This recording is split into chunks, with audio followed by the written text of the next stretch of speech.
2002 Suzuki RM85 two-stroke competition type dirt bike. I have owned this motorcycle almost 4 years. I bought it for my younger son. He's now getting into almost 17. He has outgrown it. He's moved on. So rather than let it sit in the garage and rot away, we've decided to sell it and kind of move on. In the time that I've owned it, it has been a fantastic motorcycle. It doesn't foul plugs, it starts easily, it idles well. Great bike for a young person to, get some two-stroke experience on. We've ridden it all over the state, all kinds of conditions and weather. It's never left us stranded anywhere.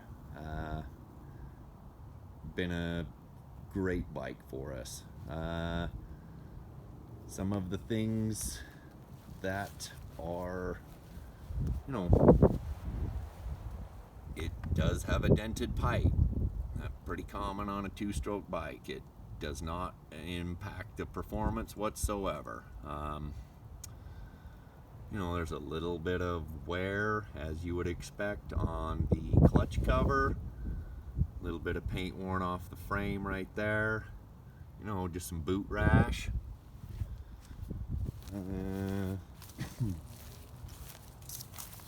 Coming around over here, kind of the same deal.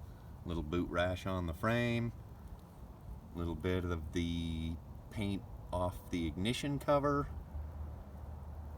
The front tire is the original tire that it came with new. Clearly it's worn out. It does still hold air. I have a brand new one ready to be put on. I don't know if you can see it, but I also have a paddle under there. I have never put the paddle on. We don't go to the dunes much, and 85s and the dunes are just not a good match.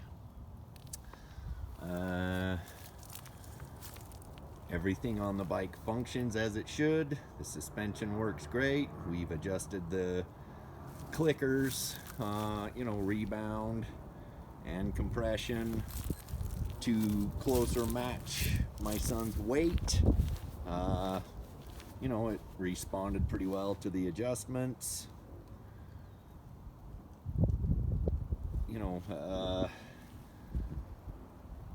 Other things, so I don't know. I have never opened it up and done a top end in it.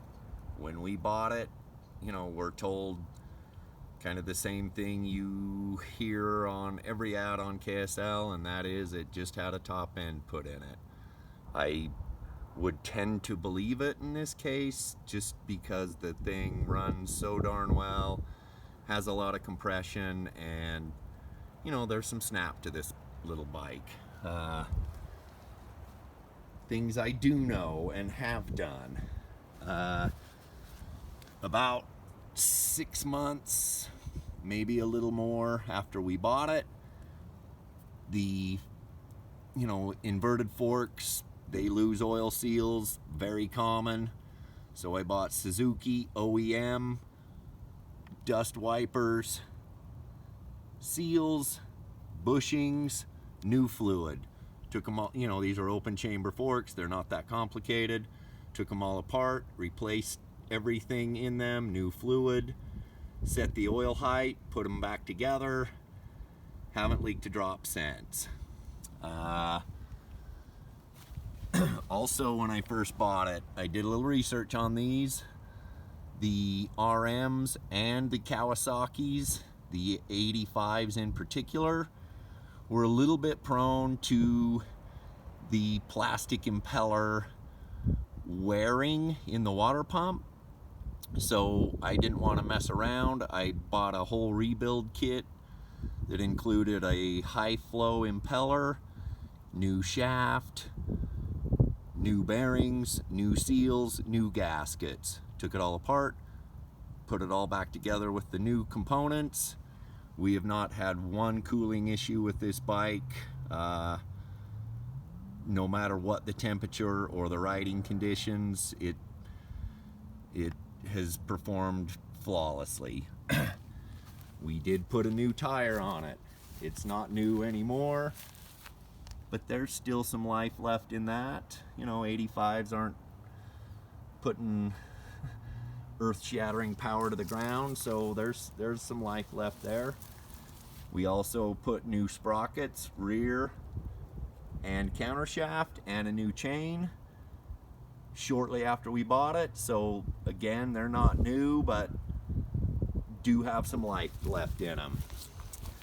I also put a UNI air filter in it.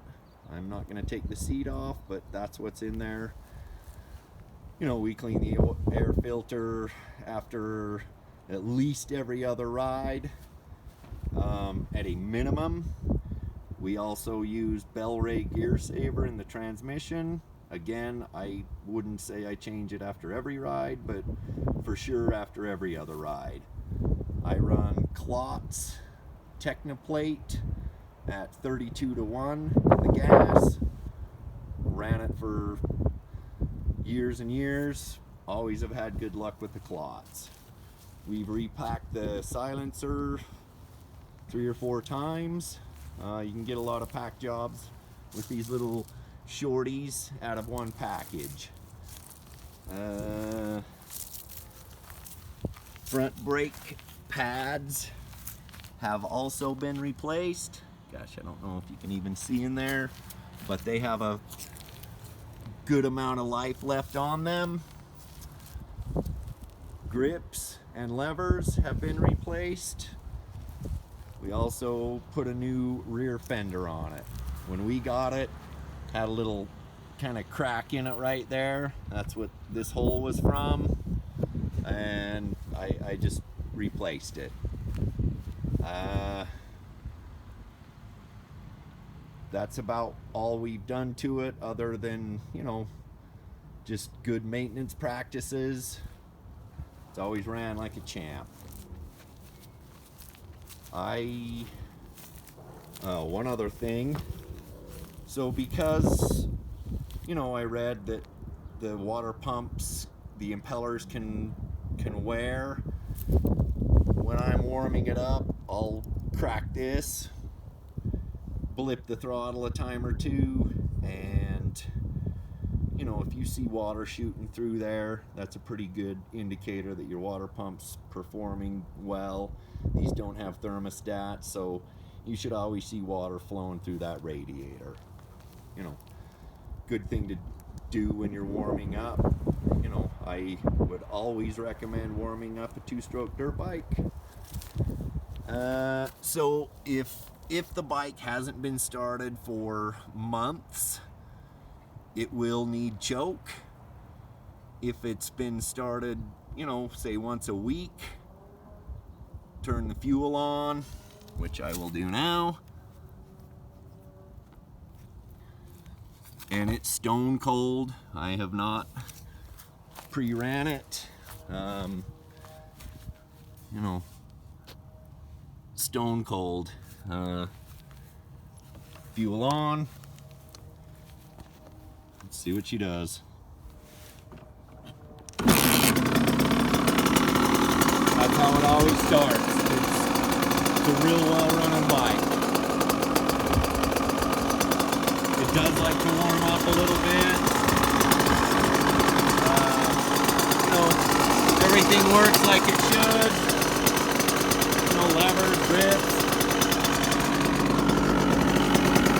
Kickstand works. I just have it on a bucket just to start it and run it.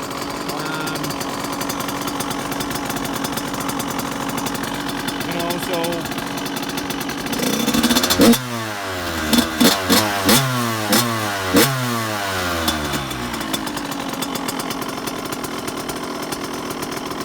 been a great little bike for us. Come check it out.